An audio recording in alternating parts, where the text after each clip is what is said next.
I have been fortunate enough to avoid a collision in the real world that airbags were deployed.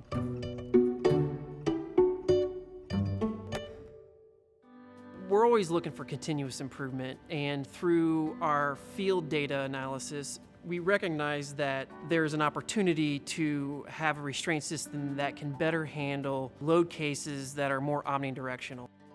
This airbag system is really looking at load cases where it's at an off axis, let's say 20, 30 degrees, where now the occupant isn't coming straight into the restraint system, it's actually coming at an angle into the restraint system. So with this new system, we can better manage lateral forces that are coming into the airbag system, meaning from the occupant, and we're able to provide a better restraining system from the airbag. This unique solution consists of an airbag that has 3 chambers. The center chamber is actually offset from the 2 outboard chambers. Connecting the 2 outboard chambers is a sail panel. And what's unique is behind the sail panel is actually what we call uninflated volume, meaning that volume doesn't have to be inflated by the pressure of the inflator.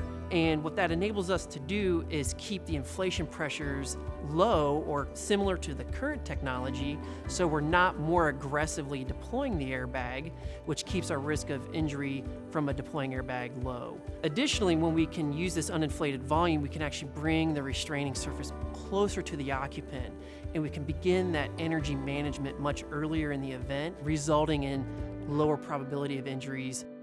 The technology is patented, and the unique feature that is patented is most airbags from a top view are shaped like a V. This one is actually inverted from that, and that's fundamentally what's different between this airbag and a majority of airbags that are in the field. This patent is co-shared with our supplier, and it's available through them to all of the other OEMs in the industry. So the Honda R&D actually in Ohio helped lead this development, validated it here on site.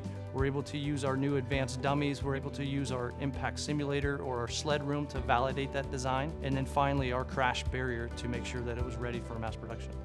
You know, the fact that we hope that most customers never have to see the technology that we put into the car, but the reality is it happens. Over 37,000 deaths on our roadways a year means people still need us. And the fact that that happens at a time when nobody expects it, we're there, we're protecting you. It's almost like the hands of the engineers kind of embracing those people during that crash is kind of how I think about our restraining development.